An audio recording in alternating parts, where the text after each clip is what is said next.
नमस्कार दोस्तों। आज के डिस्कशन में स्वागत है आपका। तो चलिए स्टार्ट करते हैं आज का डिस्कशन। सबसे पहले हम बात करेंगे प्रोहिबिशन ऑफ बेनामी प्रॉपर्टी ट्रांजैक्शन एक्ट 1988 के बारे में। तो इसमें खबर ये है कि सुप्रीम कोर्ट में केंद्र सरकार के द्वारा रिव्यू पिटीशन डाला गया था, जो कि 2022 के फैसले के रिव्यू के लिए। तो उसको सुप्रीम कोर्ट के द्वारा एक्सेप्ट कर लिया गया है और 2022 के सुप्रीम कोर्ट के अपने फैसले को सुप्रीम कोर्ट के द्वारा रिव्यू किया जाएगा। 2022 का जो जजमेंट था उसमें आपको Union of India vs Ganpat Dilcom private limited के बीच केस था, जिसमें सुप्रीम कोर्ट ने जो पीबी पीटीए एक्ट का जो प्रोविजन था 3 क्लॉज 2, उसको जो है रद्द कर दिया था। PB PTA act have been enacted to prohibit benami transaction and provides for confiscating benami property. मतलब इस जो बेनामी एक्ट है इसमें ये प्रावधान किया गया था कि जो भी बेनामी संपत्ति घोषित होता है उस संपत्ति को जब्त किया जा सकता है। बेनामी ट्रांजैक्शन का मतलब होता है वैसे ट्रांजैक्शन जिसमें पैसा किसी और का होता है और उसको रजिस्ट्री किसी और के नाम पे किया जाता है। जैसे जो जिसके पास ब्लैक मनी ज़्यादा आता है, जिसके पास पैसा जब किसी के द्वारा छुपाया जाता है, तो वो संपत्ति जब उसको उसको संपत्ति में कन्वर्ट करता है या उस पैसे से संपत्ति खरीदता है तो वो अपने नाम पे नहीं करता है, क्योंकि उस वो अपने नाम पे करेगा तो टैक्स देना पड़ेगा सरकार को। तो वो क्या करता है, किसी अन्य के नाम से आप संपत्ति रजिस्टर्ड कराता है, जिसको कुछ कुछ नहीं पता होता। जैसे किसी ने अपने नौकर के नाम पे रजिस्टर्ड करा लिया, किसी ने अपने डॉग के नाम पे रजिस्टर्ड करा लिया। तो अन्य नामों पे जो जो बेनामी नाम होता है उसका कोई अता पता नहीं होता है, तो उसको जो है बेनामी संपत्ति कहा जाता है। इसमें सुप्रीम कोर्ट ने जो 2022 का जो जजमेंट दिया था उसमें सेक्शन 3 जो है, उस जजमेंट में जो बेनामी एक्ट है उसके सेक्शन 3 क्लॉज 2 को जो है सुप्रीम कोर्ट ने असंवैधानिक करार दिया था और कहा था कि इसमें जो जेल टर्म का प्रावधान है वो आपको असंवैधानिक है, जो कि आपको अनुच्छेद 20 क्लॉज 1 का उल्लंघन करता है। तो संविधान के अनुच्छेद 20 में ये प्रावधान है, protection in respect of conviction of offences. दोष सिद्धि के संबंध में संरक्षण का प्रावधान है, यानी कि कोई भी व्यक्ति जो है उसको दोष सिद्धि से संबंधित संरक्षण है। उसके क्लॉज 1 में कहा गया है कि कोई पूर्व पद प्रभाव नहीं होगा, यानी कि ऐसा नहीं है कि किसी ने किसी के द्वारा कोई जुर्म किया गया आज और आप कल उसके लिए कानून बनाएं और उसको सजा दें। तो ऐसा कुछ रेट्रोस्पेक्टिव उसको बोला जाता है, रेट्रोस्पेक्टिव एप्लीकेशन बोला जाता है। तो लॉ जो है सुप्रीम कोर्ट ने कहा कि जो कानून है वो आपको have not a retrospective application, और अथॉरिटी जो है मतलब जो अधिकारी हैं वो आपको इनके जो उसमें जो फैसला दिया गया था उसमें बताया गया था कि इनके संबंध में रेट्रोस्पेक्टिव एप्लीकेशन लागू नहीं होता है, क्योंकि जो वर्तमान जो उस समय का कानून था उसमें ये इसके लिए प्रावधान नहीं किया गया था। बेनामी ट्रांजैक्शन प्रोहिबिशन एक्ट जो कि 1988 में आया था उसमें 2016 में संशोधन किया गया था और इसमें जो है रेट्रोस्पेक्टिवली कंसेप्ट को इंक्लूड किया गया था। तो इस संबंध में सुप्रीम कोर्ट ने कहा कि नहीं, ये जो है संविधान के आर्टिकल 20 क्लॉज 1 का उल्लंघन है और इसलिए इसको अनकॉन्स्टिट्यूशनल डिक्लेयर किया गया था। सेक्शन 3 सब क्लॉज 2 को असंवैधानिक घोषित किया गया था। ठीक है। अगर बात की जाए बेनामी संपत्ति के बारे में, तो बेनामी संपत्ति का जो है सरकार को समस्या क्या होती है। सबसे पहले ये है कि ये काला धन को निवेश करने का एक उपाय है। मेजर टूल होता है जो ब्लैक मनी को होल्ड करने का टूल होता है। जो इससे क्या होता है, सरकार को राजस्व की जो है राजस्व का हानि होता है। उसके बाद से उसमें कृत्रिम रूप से जो बाजार का स्वरूप है उसमें प्राइस को इंक्रीज किया जाता है। अगर ब्लैक मनी ज़्यादा लगेगा तो जो मूल्य है, जैसे रियल एस्टेट मार्केट में जो भी प्राइस हैं संपत्ति के, तो वो अचानक से बढ़ जाएंगे। तो इसको रोकने के लिए सरकार ने इस कानून को लाया था। इसके बाद हम बात करते हैं चाइल्ड मैरिज एक्ट पीसीएमए एक्ट 2006 के बारे में।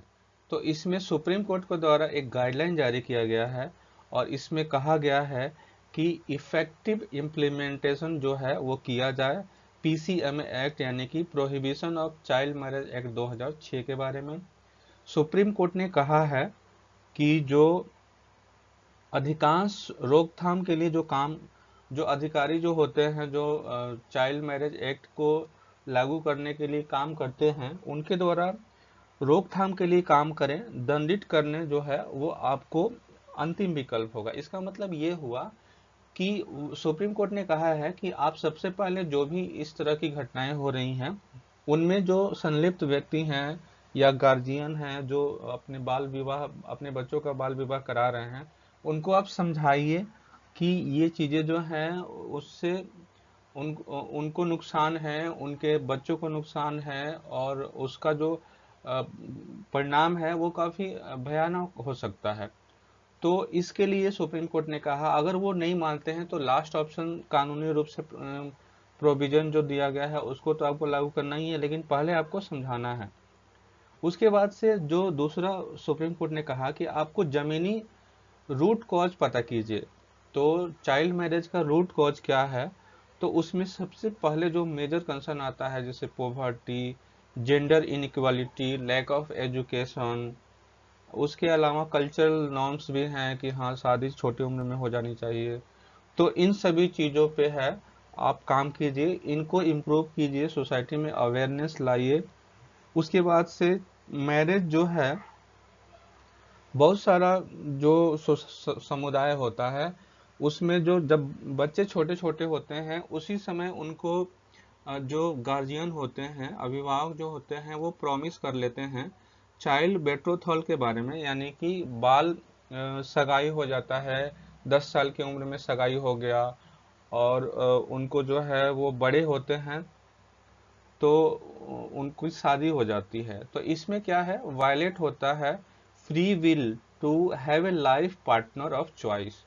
तो सुप्रीम कोर्ट ने कहा कि ये जो है आर्टिकल 21 आर्टिकल 21 क्लॉज 1 21 जो है आपको गरिमापूर्ण जीवन जीने का अधिकार है। और इसी में सुप्रीम कोर्ट ने अपने एक फैसले में कहा था कि शादी करने का अपने से पसंदीदा व्यक्ति से शादी करना भी है वो आपको आर्टिकल 21 के अंडर आएगा और ये आपको मौलिक अधिकार के रूप में इन्होंने दिया। तो सुप्रीम कोर्ट ने कहा कि ये जो है नॉर्म्स जो है कि पहले आप बचपन में ही सगाई कर दीजिए तो वो उनके मौलिक अधिकारों का हनन हो रहा है। तो इस संबंध में भी इसको इफेक्टिवली लागू करने की जरूरत है। इसके अलावा अगर की प्रोविजन की बात की जाए, जो गाइडलाइन है लीगल स्टेट में जो एक्ट है उसमें स्टेट गवर्नमेंट के द्वारा और यूटी गवर्नमेंट के द्वारा चाइल्ड मैरिज प्रिवेंशन ऑफिसर की नियुक्ति की जाती है। उसके बाद से एक स्पेशलाइज्ड पुलिस यूनिट बनाई जाती है। State special child marriage prohibition unit का गठन किया जाता है।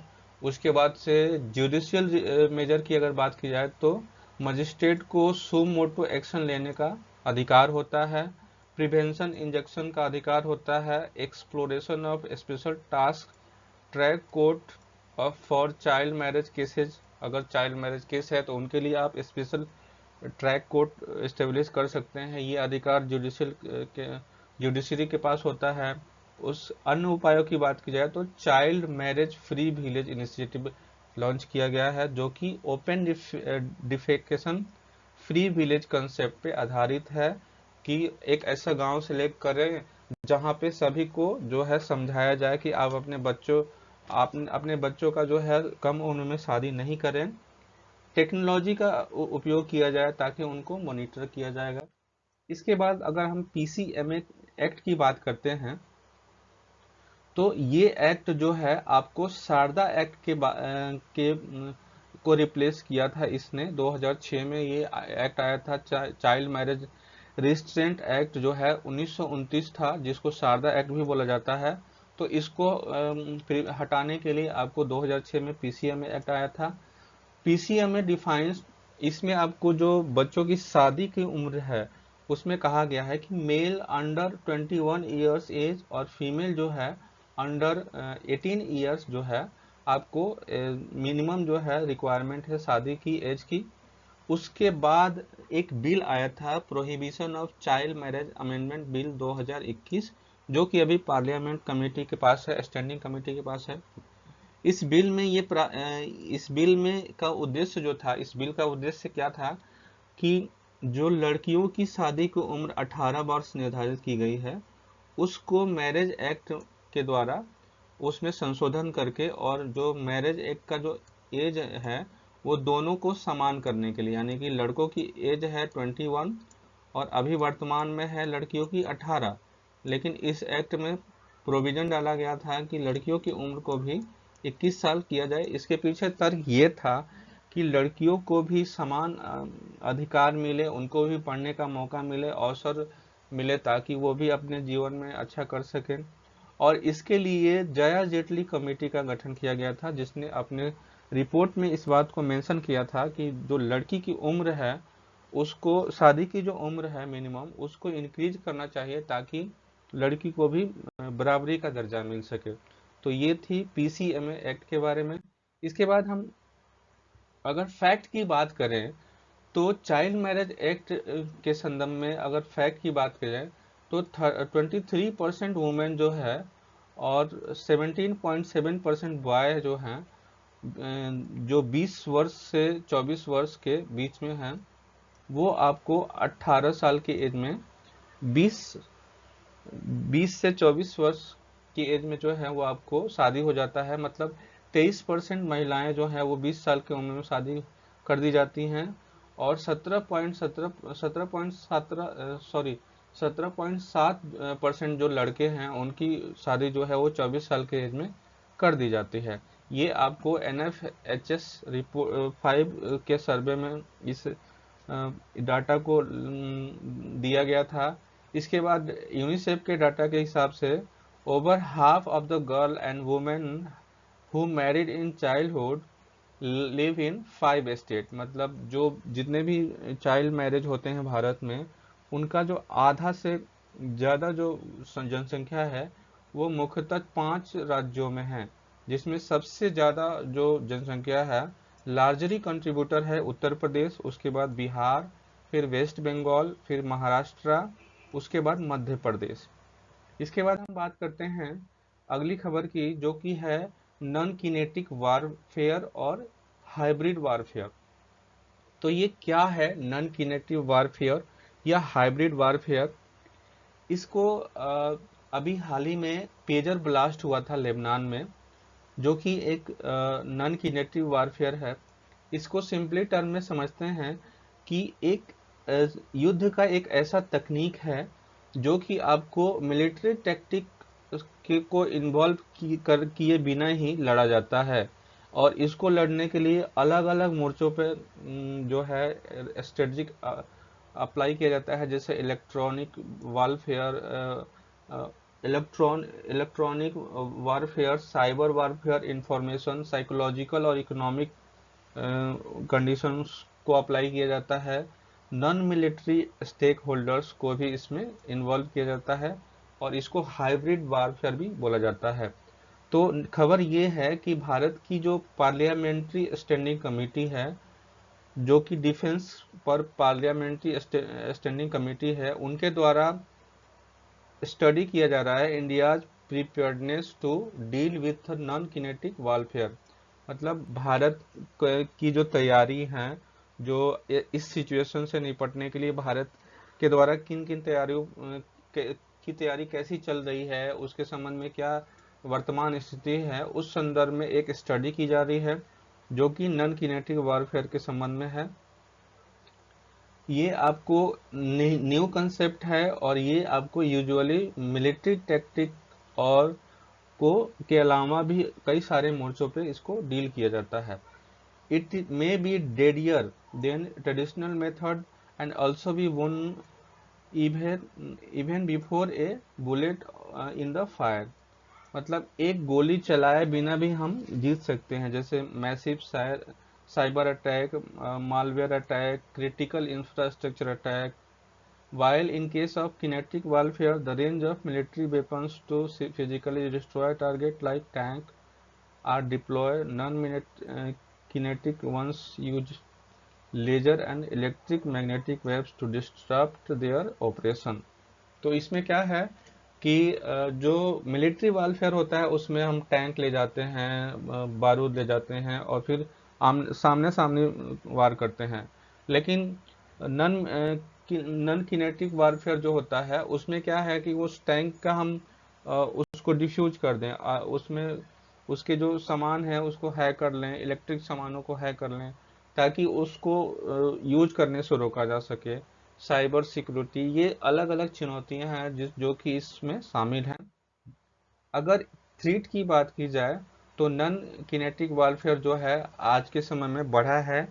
जैसे कि भारत के संदर्भ में अगर चुनौती की बात की जाए तो पाकिस्तान जो है ऑन द वेस्टर्न और चाइना नॉर्थ और नॉर्दर्न फ्रंट पे आपको भारत के सामने है। चाइना ने थ्री वारफेयर एडॉप्ट किया हुआ है। जो चाइना का स्ट्रेटेजिक है वो क्या है, साइकोलॉजिकल वारफेयर करता है, फिर पॉलिटिकल और लीगल टैक्टिक्स अपनाता है। वो अपने जियो पॉलिटिकल सिचुएशंस को गोल करने के लिए, उसको पाने के लिए जो चाइना के द्वारा पॉलिसी अपनाई जाती है वो थ्री वारफेयर की पॉलिसी होती है। Role of non state actors, इसमें आपको हिजबुल्ला जो है उन्होंने रिसेंटली डिप्लॉय किया है सच मेथड्स। अदर इंटरनल स्टेबिलिटी की बात की जाए तो भारत में जो चैलेंजेज हैं जैसे नक्सल चैलेंजेज हैं, इमर्जेंट टेक्नोलॉजी जैसे आर्टिफिशियल इंटेलिजेंस जो है ये बहुत बड़ी चुनौती के रूप में उभर रही है। इसके बाद हम बात करते हैं मालावी के बारे में, जिसकी राजधानी जो है लिलोंग्वे है और ये आपको मालावी है। तो ये खबर में इसलिए था कि भारत की राष्ट्रपति जो हैं, भारत की राष्ट्रपति द्रौपदी मुर्मू यहाँ की विजिट पे गई थी। इसके लोकेशन की बात की जाए तो ये एक लैंडलॉक कंट्री है और ये साउथ ईस्टर्न अफ्रीका में स्थित है। इसके नाइबर की बात की जाए तो मोजाम्बिक ईस्ट में है, जाम्बिया वेस्ट में है, तंजानिया आपको नॉर्थ में है। जियोग्राफिकल लोकेशन की बात की जाए तो ये आपको occupy a narrow curving strip of land जो कि आपको ईस्ट अफ्रीकन रिफ्ट वैली में है। मेजर इसकी नदी जो है आपको मलावी नदी है। मेजर रिवर्स जो है आपको मेजर लेक जो है, मतलब जो लेक्स हैं आपको मलावी लेक्स हैं। नदी की बात की जाए तो रुकुरू, दुवांगवा, लिलोंगवे और बुआ इत्यासी ये नदी हैं। हाईएस्ट पीक की बात की जाए तो सपितवा पीक जो है यहाँ पे है। इसके बाद हम बात करते हैं प्रीपोंडरेंस ऑफ प्रोबेबिलिटी के बारे में। ये संभाव्यता की प्रबलता का नियम है। इसमें ये न्यूज में इसलिए है कि सुप्रीम कोर्ट के द्वारा कहा गया है हाल ही में कि जो भी कोर्ट्स हैं उनको principle of preponderance of probability के सिद्धांत को अपनाना चाहिए in place of proof beyond reasonable doubt. जो कि मेजर मोटर व्हीकल केस जो आते हैं क्लेम के, उन केसों में इस सिद्धांत को अपनाना चाहिए। ये एक लीगल टर्म है जो कि सिविल केसों में सिविल वाद में यूज होता है। ये आपको अगर इसको ब्रॉडर टर्म में समझा जाए तो अगर किसी प्रस्तुत किए गए सबूत से यह प्रदर्शित होता है कि घटनाओं का एक संस्करण दूसरे की तुलना में अधिक संभावित है तो उस पे संभाव्यता की प्रबलता का सिद्धांत जो है यानी कि प्रीपोंडरेंस ऑफ प्रोबेबिलिटी के सिद्धांत को लागू करना चाहिए। While proof of preponderance of probability follow in civil cases provides a lower standard of proof beyond reasonable doubt followed by criminal cases। इसमें जो है कि इस सिद्धांत को आप करेंगे तो आपको सबूत को ज़्यादा वरीयता दी जाएगी, नहीं कि अपने से ऑब्जर्व करके नहीं किया जाएगा कि नहीं ऐसा भी हो सकता है, ऐसा बिना सबूत को ऐसा नहीं किया जा सकता है। इसके बाद हम बात करते हैं लेडी जस्टिस के बारे में। तो हाल ही में सुप्रीम कोर्ट के द्वारा एक नया स्टेचू रिलीज किया गया है, स्टेचू ऑफ लेडी जस्टिस को जारी किया गया है। और ये आपको ट्रेडिशनल जो स्टेचू था, फर्स्ट जो जिनको 1872 में लागू किया गया था कलकत्ता हाई कोर्ट में, उन जो कि ग्रीक एंड रोमन आइकोनोग्राफी में थे, उसको रिप्लेस किया गया है लेडी जस्टिस के द्वारा। इसके बारे में अगर बात की जाए तो इसमें आपको जो पहले हमारा जो लेडी जस्टिस का पुतला था उसमें आंखों की पट्टी को हटा दिया गया है। ब्लाइंडलेस स्टेचू, इसका साइन ये है कि पहले एक कथन था कि कानून अंधा होता है, ठीक है, कानून अंधा होता है, जो कि आंखों पे पट्टी बंधा होता था। अब उस पट्टी को हटा दिया गया है। इसका मतलब सीधा है कि ये संदेश देने का प्रयास है कि कानून की नज़र सब पे है और कानून जो है सबके लिए है, ठीक है। उसके बाद से जो पहले तलवार हाथ में रखा गया था, उसके जगह पे संविधान को रखा गया है। इसका मतलब ये है कि पावर ऑफ लॉ, जो कानून का जो शक्ति है उसको दिखाया गया है। Constitution, significance of justice in India in grounded in constitutional principle rather than violation of coercion. तो जो भी हमारे देश में संवैधानिक व्यवस्थाएं हैं, उसमें जो कानून का उपयोग होगा वो संवैधानिक प्रावधानों के अधीन ही होगा और संविधान ही देश में सर्वोपरि है, इसको दिखाया गया है इसके थ्रू। इंडियन अटायर यानी कि भारतीय वेशभूषा, साड़ी को पहनाया गया है उसमें। तो वेस्टर्न जो कल्चर है उसको डिल्यूट किया गया है, वेस्टर्न कल्चर को रिप्लेस किया गया है। Retain scale of justice in the right hand, और जो जस्टिस का तराजू है उसको तो बरकरार रखा है, क्योंकि ये सिंबॉलिज्म ऑफ बैलेंस है और फेयरनेस इन जस्टिस, मतलब न्याय की संतुलित न्याय के बारे में, इसके बारे में दिखाया गया है। ये आप देख सकते हैं, ये हमारा पहले का स्टेचू था जिस पे आंखों पे पट्टी लगी हुई थी और ये तलवार दिया गया था, इसको हटा दिया गया है। यहाँ पे है आपको संविधान का किताब रखा गया है, इसको जो है रखा गया है आपको ये आपको बैलेंस है, लॉ जस्टिस को बैलेंस किया गया है तराजू के थ्रू, और ये आंखों की पट्टी खोल दी गई है। तो इसका मतलब सीधा है कि कानून जो है वो सबको अब देख रहा है, कानून अंधा नहीं है, इसको दर्शाने की कोशिश की गई है। इसके बाद हम बात करते हैं ब्लू वॉशिंग के बारे में। तो ब्लू वॉशिंग क्या है? एक रिपोर्ट जारी की गई थी, on track off course, on track और off course accessing progress toward the 30x30 target in the ocean. इसके द्वारा शो किया गया है world will not achieve pledge of 30-30 due to blue washing. 30x30 जो है ये आपको एक ग्लोबल इनिशिएटिव है। इसके द्वारा 30% ऑफ द वर्ल्ड लैंड और 30% ऑफ द ओशन लैंड को 2030 तक संरक्षित करने का प्रयास किया गया है, मतलब इसमें प्रावधान किया गया था। अगर ब्लू वॉशिंग की बात की जाए तो it is a situation where marine area are labelled as protected but do not truly safeguard marine life. ये ब्लू वॉशिंग का मतलब ये होता है कि हम एक मैरीन एरिया को लेबल कर दिए कि ये प्रोटेक्टेड एरिया है, लेकिन वो वास्तविक रूप से जो सेफ गार्ड है, मैरीन लाइफ को प्रोटेक्टेड नहीं किया जा रहा है।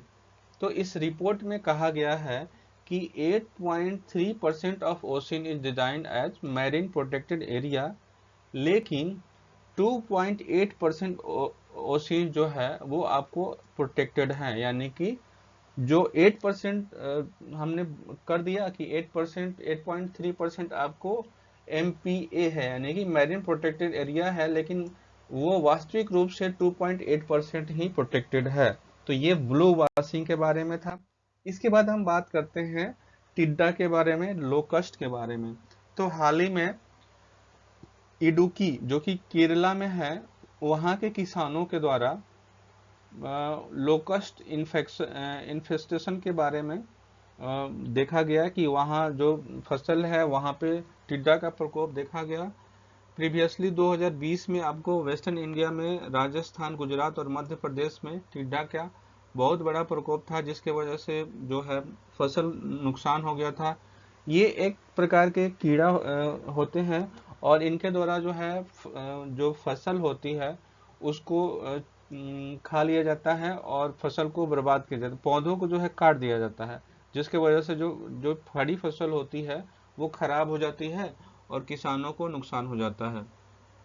अगर लोकस्ट के बारे में बात की जाए तो ये शॉर्ट हॉर्न इंसेक्ट्स होते हैं, ग्रास हुपर्स के बराबर इनको देखा जाता है और ये आपको माइग्रेटरी हैबिट्स होते हैं, capable for forming swarms very less than a square kilometre और सेवरल 100 किलोमीटर्स। ये आपको 4 species including desert migratory Bombay tree locust found होते हैं। मतलब भारत में 4 तरह के पाए जाते हैं, एक डिजर्ट माइग्रेटरी, बॉम्बे और ट्री लोकस्ट। प्रिवेंटिव स्टेप में क्या किया जाता है, तो warning organisation, locust warning organisation होता है जो directorate of plant protection, quarantine and storage, ministry of agriculture और फार्मर्स वेलफेयर के अंडर काम करता है। उसके द्वारा बताया जाता है कि जो टिड्डा का प्रकोप है वो होने वाला है। इसके लिए हम क्या करते हैं, तो मेथान का पेस्टिसाइड यूज करते हैं ताकि उनको भगाया जा सके।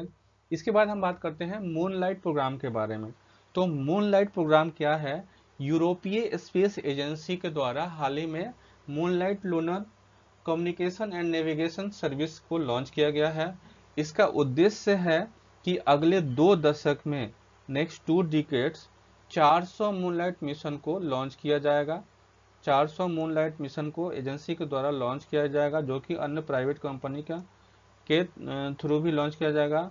ये आपको कंस्टेलेशन ऑफ 5 लूनार सैटेलाइट का होगा। इसका उद्देश्य ये है, इसका लाभ क्या होगा, तो autonomous landing, surface mobility, high speed communication established होगा, डाटा ट्रांसफर को और बूस्ट किया जाएगा, अर्थ और मून के बीच में offer coverage of at the moon south pole के कवरेज को और एक्सप्लोर किया जाएगा। Initial services are expected to begin. इस मिशन को 2028 तक स्टार्ट किया जा सकता है और फुली ऑपरेशनल 2030 तक हो सकता है, ये बताया गया है मूनलाइट प्रोग्राम के बारे में। इसके बाद हम बात करते हैं यार्स मिसाइल के बारे में। तो रसिया के द्वारा हाल ही में यार्स मिसाइल को टेस्ट किया गया है। इसके बारे में अगर बात की जाए तो ये आपको मॉडिफाई वर्जन है टोपोल एम मिसाइल सिस्टम का और ये आपको डिप्लॉय किया जाएगा सिलो माउंटेन, जो कि मोबाइल लॉन्चर पे होगा। It is a interconnected ballistic missiles with range up to 11,000 kilometre. तो जो यास मिसाइल है उसका जो रेंज है वो 11,000 किलोमीटर है। बैलिस्टिक मिसाइल्स जो होते हैं वो रॉकेट प्रोपोल्ड सेल्फ गाइडेड वेपन होते हैं, जो कि आपको बैलिस्टिक ट्रेजेक्ट्री को फॉलो करते हैं, deliver to payload from its launch site to a predetermined target. It is equipped with MIRV, multiple independently targetable retrieve vehicle. मतलब एक साथ इनके द्वारा कई सारे टारगेट को अचीव किया जा सकता है। ठीक है, इसके बाद हम बात करते हैं ग्राउंड बेस्ड ब्रॉडकास्टिंग के बारे में। तो हाल ही में ट्राई के द्वारा एक रिपोर्ट जारी की गई है, जो कि रिपोर्ट मतलब कंसल्टेशन पेपर जारी किया गया है, regulatory framework for ground based broadcasting. तो क्या है ग्राउंड बेस्ड ब्रॉडकास्टिंग, ये आपको टेरिस्टेरियल ब्रॉडकास्टिंग इसको बोला जाता है। It utilises a variety of advanced technology such as cloud based platform, broadband network, fibre technology इत्यादि, और इसके थ्रू ट्रांसमिट और डिस्ट्रीब्यूट किया जाता है content effectively to distribution platform operator. मतलब ट्रेडिशनली रूप से जो कन्वेंशनल ब्रॉडकास्टिंग थे उसमें पहले डाटा को अपलिंक किया जाता था, फिर डाउनलिंक किया जाता था, और उससे टेलीविजन चैनल्स जो है सैटेलाइट के थ्रू चलते थे।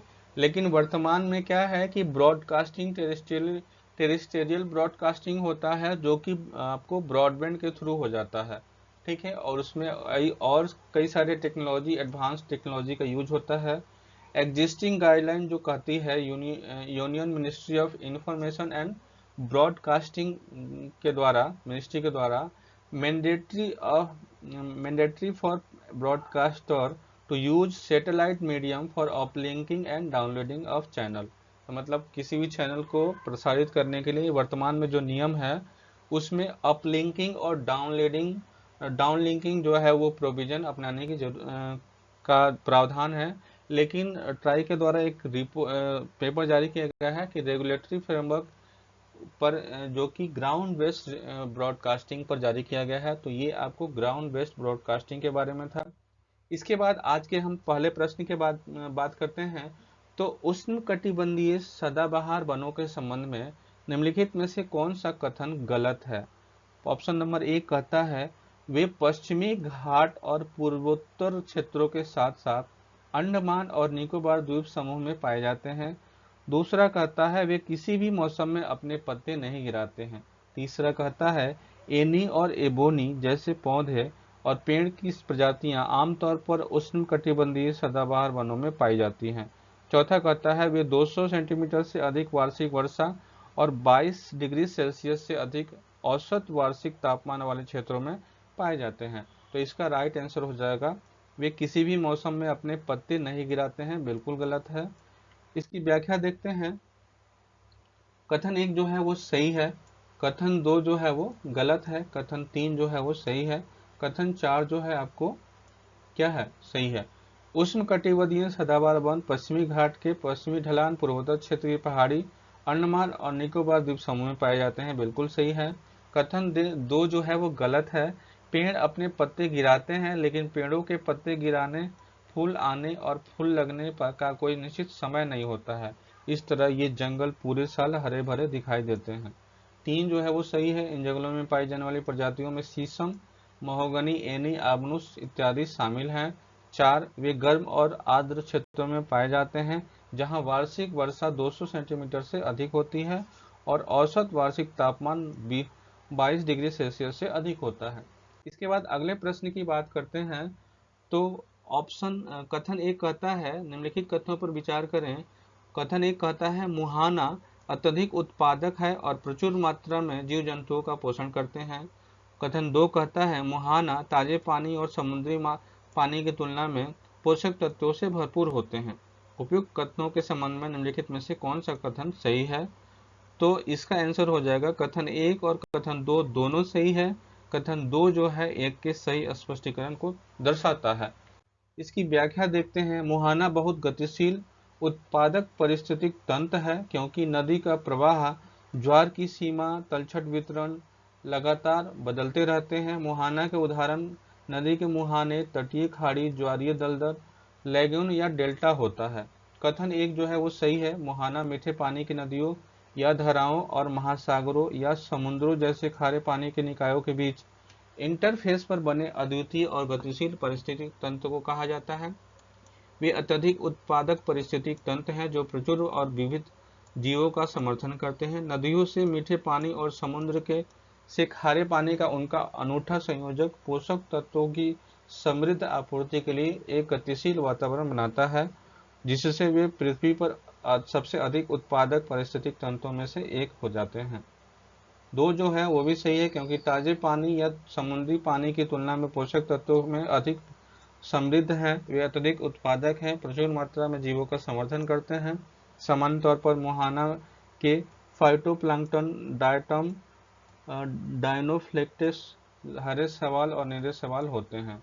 इसके बाद हम बात करते हैं अगले प्रश्न की। निम्नलिखित जोड़ों पर विचार करें। जलीय क्षेत्र, विशेषताएं उनकी, नैरेटिव क्षेत्र, प्रकाश संश्लेषण प्रकाशक, बेंटिंग क्षेत्र, महासागर का पोषक तत्वों से भरपूर भाग, और तीसरा अथाह मैदान, महासागरों का सबसे बड़ा भाग। तो कितने सही हैं? तो सभी सही हैं। इसमें 1 जो है वो भी सही है, 2 भी सही है और 3 भी सही है।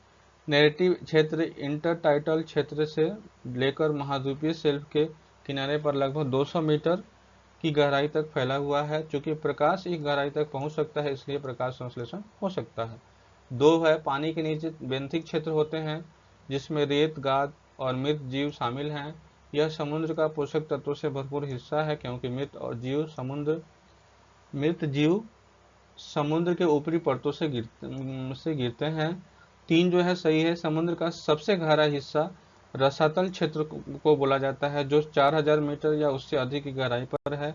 रसातल क्षेत्र बहुत ठंडा होता है, इसमें बहुत अधिक दबाव, उच्च ऑक्सीजन सामग्री, कम पोषक तत्व होते हैं। इस क्षेत्र में कई प्रकार के अकशेरुक मछलियां पाई जाती हैं, लेकिन रसातल क्षेत्र में प्रकाश की कमी के कारण पौधे नहीं होते हैं। इसके बाद हम बात करते हैं अगले प्रश्न की। टुड्डा पारिस्थितिक तंत्र के संबंध में निम्नलिखित कथनों पर विचार करें। टुड्डा क्षेत्र में वनस्पति ठंडे तापमान का विरोध करने के लिए समूहों में मौजूद होते हैं। आर्कटिक टुड्डा में पौधों की गहरी जड़ वाले पारिस्थितिक तंत्र मौजूद होते हैं। कौन से सही है? तो एक सही है। इसका व्याख्या एक जो है वो सही है। टुड्डा क्षेत्र में छोटे पौधे होते हैं, ठंडे तापमान का प्रतिरोध करने के लिए एक साथ समूह बनाते हैं। सर्दियों के दौरान बर्फ से सुरक्षित रहते हैं। वे कम तापमान और कम रोशनी की तीव्रता पर प्रकाश संश्लेषण कर सकते हैं। कथन 2 जो है वो गलत है। आर्कटिक टुड्रा की वनस्पति में कोई गहरी जड़ प्रणाली नहीं है। हालांकि अभी भी पौधों की एक विशिष्ट विविधता है जो ठंडी जलवायु का प्रतिरोध करने में सक्षम है। आर्कटिक और उप आर्कटिक में लगभग 1700 प्रकार के पौधे पाए जाते हैं। इसके बाद हम बात करते हैं अगले प्रश्न की। ग्रेट बैरियर रीफ के संबंध में निम्नलिखित कथनों पर विचार करें। पहला कहता है यह ऑस्ट्रेलिया के उत्तर पश्चिमी तट पर स्थित है। दूसरा कहता है ग्रेट बैरियर रीफ का अधिकांश भाग असुरक्षित क्षेत्र है। तीसरा कहता है यह डगोंग की संकटग्रस्त प्रजातियों का निवास स्थान है, जो एक शाकाहारी समुद्री वन स्तनपायी है। चौथा कहता है इंडो यूनेस्को द्वारा विश्व धरोहर स्थल घोषित किया गया है। ऊपर दिए गए में से कितने सही हैं? तो ये आपको केवल 2 सही है। इसकी व्याख्या देख लेते हैं। कथन 1 जो है वो गलत है। ग्रेट बैरियर रीफ जो है 2300 किलोमीटर, जो कि 1429 मील के बराबर है, से अधिक क्षेत्र तक फैला हुआ है। 2300 किलोमीटर तक फैला हुआ है। ऑस्ट्रेलिया के उत्तर पूर्वी तट पर स्थित है। कथन 2 जो है वो गलत है। ग्रेट बैरियर रीफ लगभग 3,48,000 वर्ग किलोमीटर में फैला हुआ है। अधिकांश संपत्ति जीबीआर मरीन पार्क के भीतर स्थित है। 3,44,400 वर्ग किलोमीटर में यह संघीय मरीन पार्क संपत्ति का लगभग 99% हिस्सा है। Great barrier reef marine park प्राधिकरण एक स्वतंत्र ऑस्ट्रेलियाई सरकारी एजेंसी है। जीबीआर मरीन पार्क के संरक्षण और प्रबंधन के लिए जिम्मेवार है। कथन 3 सही है। यह डुगोंग और बड़े हरे कछुए जैसी प्रजातियों के आवास के रूप में बहुत वैज्ञानिक रुचि रखता है। तो ये थी आज की डिस्कशन। मिलते हैं अगले डिस्कशन में, तब तक के लिए धन्यवाद।